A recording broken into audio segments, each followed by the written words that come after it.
Ladies and gentlemen, welcome to 200 Years of Hamilton County in 15 minutes, the captivating historical podcast that takes you on a time-traveling journey through the remarkable stories, extraordinary individuals, and significant locations that have shaped the fascinating county here in Indiana of Hamilton. I'm your host, Adam Grubb. Alongside me is a talented storyteller and historian, David Heighway. Each episode, we're going to dive into the rich tapestry of Hamilton County's past, uncovering hidden gems and untold tales that span 2 centuries.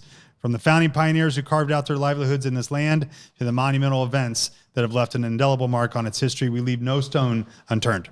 Whether you're a history enthusiast, a curious local, or simply seeking to uncover the hidden gems of Hamilton County, this podcast is your ticket to an unforgettable journey through time. Get ready to immerse yourself in captivating narratives, intriguing anecdotes, and surprising revelations, all in bite-sized episodes designed to fit into your busy schedule. It is 200 Years of Hamilton County. David, we talk this episode about diversity in Hamilton County. And, you know, there are so many different groups of people that have found their way to this great county. And there isn't enough celebration sometimes, and even knowledge of all that have come in and out of Hamilton County for various reasons. Now, obviously, this is a sensitive and sometimes emotionally charged topic, and we're going to do our absolute best to ensure the sanctity of this conversation, but also knowing that things happen here in Hamilton County, and the history and the heritage of where we live today is shaped by the history that is here. So there are some uncomfortable moments in the 200 years, and I would be hard pressed to find any county and any state in the Union and across the United States that doesn't have this similar histories, some worse than others. But here there are those things. So I'm just cautioning everybody, knowing that this is not the fun one, but there are some really fascinating people and incredible history that has happened here in Hamilton County. And when we talk diversity, we talk about obviously the different types of people that have made Hamilton County home. Mm-hmm. Talk me through a little bit of the early Hamilton County, David, and who was here and how they shaped where we are today. Yeah. Oh, well, of course, obviously the earliest were, of course, the Native Americans. And particularly here it was the Lenape Indians, or Delaware, as they're actually known as most of the time. But the Lenape Indians, of course, were some of the first settlers in this area. They were actually, of course, move-ins. They had come from farther along the East Coast, had settled along the White River. They'd negotiated with the Miami tribe to establish settlements in this area. So they were here starting in about the mid-1700s or late 1700s. After them, of course, came the trappers and the traders. What's kind of interesting is that among those trappers and traders were African Americans. As a matter of fact, one of the first settlers in the area of Noblesville was in fact African American. We don't really know his real name. We call him Pete Smith because that's what a few of the older ones do. But he was actually here when the first white settlers arrived in 1819. So, and it was when the state opened up, when the Treaty of St. Mary's was signed, state was opened up for settlement. That's when you see these different groups coming in. For instance, you see the Quakers coming up from North Carolina. You see Irish Catholics and German Catholics coming in to settle in the northern part of the county there. You see African Americans coming in the early 1830s to go ahead and establish their own communities here as well. So it's kind of surprising to see in Indiana that sort of different collection of people coming in to settle an area. Yeah, and there's some relics and some history of the Pete Smiths and those that were here. What's fascinating when you think about in the mid 1800s, this land and this county really sounding like being a melting pot for so many different nationalities. It is interesting, and it is kind of unique in some ways because some counties were not so good. Now, I'm not saying that there was no problems. There were, in fact, occasionally some issues, nothing violent. We don't have any records of lynching or anything like that, but there were, of course, people's attitudes that you had to deal with. So that was kind of a problem there. But still, it's one of the things is, of course, in the 1850s, actually starting in the 1830s, you had the Underground Railroad over in Westfield, and you had really interesting things like one of the fellows that came up on the Underground Railroad in 1864 actually ran for political office here in Hamilton County. You had an African-American running for the Washington Township trustee and actually placed second in a group of 3. And we know about this because the Indianapolis newspapers had a meltdown about these crazy Quakers electing, African Americans into public office. This is 1863. Right. That's not really common. So now let's talk about the Underground Railroad, because that's one of those that you kind of breeze past, and then you go, wait a minute, did I just hear that right? So is that a fact? Is that something that we know happened, that the Underground Railroad had something to do within the Hamilton County proper? Walk me through that, and what was that reaction at the time, and looking back on it, what was that experience like, do you think, for Hamilton County residents? It's interesting you ask about Underground Railroad, because Hamilton County is kind of unique in the fact that we actually have 3 accounts that are documented by contemporary records that we can actually prove, talking about the people who were enslaved coming north.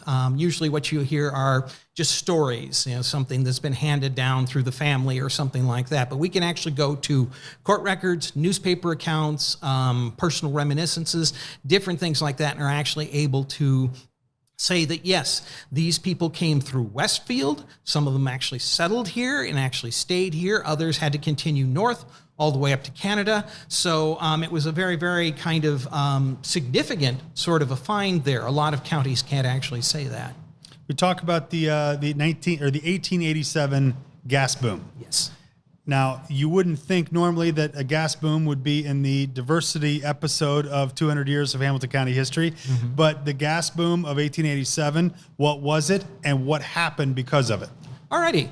Yes, what it was is that all over northeastern Indiana, they had discovered a big pocket of natural gas, and it was important in 1887 because they figured out how to use it. They'd found it before, but they didn't really have a way to properly pipe it into a city, to use it for power, to use it for light, different things like that. Now they developed the technology, so all of a sudden they're thinking, oh boy, all of this free energy. So they immediately started industrializing, started building things like glass factories, different things like that. And the thing is, this is contemporary with a big influx of immigrants into the United States. 1880s, 1890s, there are a lot of people coming through Ellis Island. And one of the things about particularly glass is you need skilled workers. It's not just, let's build a factory and just grab this guy off the street. You need somebody coming from Milan, Italy, or something like that, who knows something about how glass is done. And that brought a whole mix of people, cultures, and heritage to Hamilton County just with the gas boom. Now we talk about the gas failure and some of the things that happened after that. So with any boom is a bust, right? And because of that, you then had a shift in the thinking and a shift in the types of people that were here in Hamilton County and that were louder. There were Klan here. There was segregation that happened shortly after that. That's the nasty part of the history. Walk us through that. Well, basically, you've said it right there. When the gas boom failed, obviously there was huge industrial upset. There was a lot of social and financial concerns, things like this. People lost their jobs. We lost 20% of the county population between 1900 and 1920. 1/5 of the county moved away. And so when you have that kind of social dynamic going on, it's ripe for beliefs like the Klan and things like that. We are losing our jobs. This is somebody's fault. And there had been a large kind of anti-Catholic, anti-immigrant feeling anyway early on in the thing. So the Klan was very much about that. And so as a result, it was kind of easy to point fingers, and suddenly it became a way for people to deal with this. So it was regrettable. It did have an impact. It lasted until at least the 1930s. So, but that's what happened. Now, is this, and forgive the denseness of this question, but when we talk Klan, we're talking about what we've seen on TV, what we've learned about in the history books. This was the actual, they had taken up camp here, and they had really tried to create some roots and some anarchy here in Hamilton County. They were forced out, and they were forced more north and in other areas. Do you know why? Do you know why they dissipated from Hamilton County? Well, what it was, it's kind of interesting. It has a lot to do with the Klan power structure at the time, because it was a kind of a different group than it was, say, after the Civil War. After the Civil War, they were just terrorists. The group in the 1920s was a little bit more political.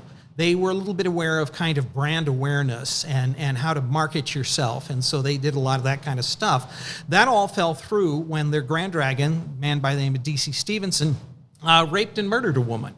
And when you have something like that happens, obviously that really just ruins the image.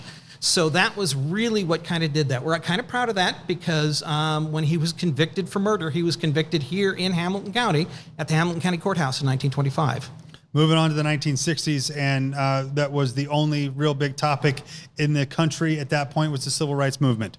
And there is some history here in Hamilton County of the Civil Rights Movement, and specifically Murphy White. Yes, it's really interesting to see how it changed by the 1960s. There was actually something called the Human Rights Commission that was organized to start to deal with this sort of thing. But the year before it was organized, 1968, Murphy White, who was a Navy veteran and a longtime resident here, African-American, was elected to the city council. And he was the first African-American elected to high office here in Hamilton County and kind of the main one.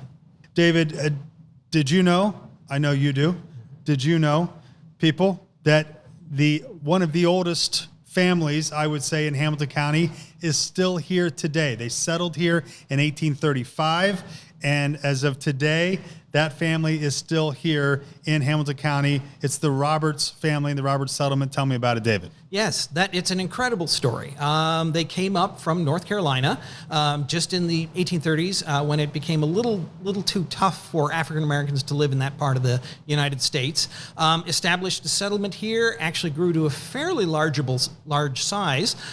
They were involved in a lot of local activities. They were actually running for office in the 1880s here. And then eventually they sort of retreated back to their community there, but it is still there. They have a family reunion every year. This year is their 100th annual family reunion. They still have a building that is there. That is the old home church.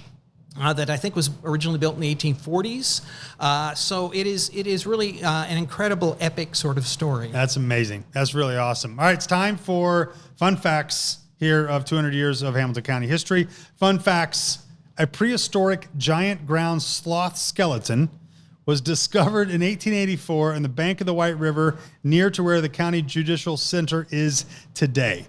I'll repeat that.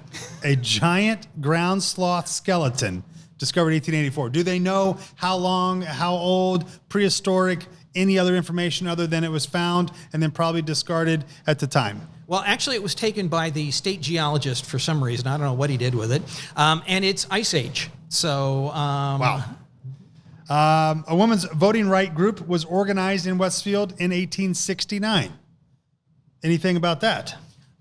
It wasn't unfortunately successful. They disbanded about a year later. Well, good effort. Good effort. Last fun facts. The first murder in the county happened in 1821 at Strawtown and is still unsolved today. Erie. 1821, first murder still unsolved. That is some dynamite police work. David, Heighway, I appreciate your time today here on 200 Years of Hamilton County History. I'm Adam Grubb. Next on this podcast, we'll be talking about Parks and Recreation of Hamilton County. Listen then.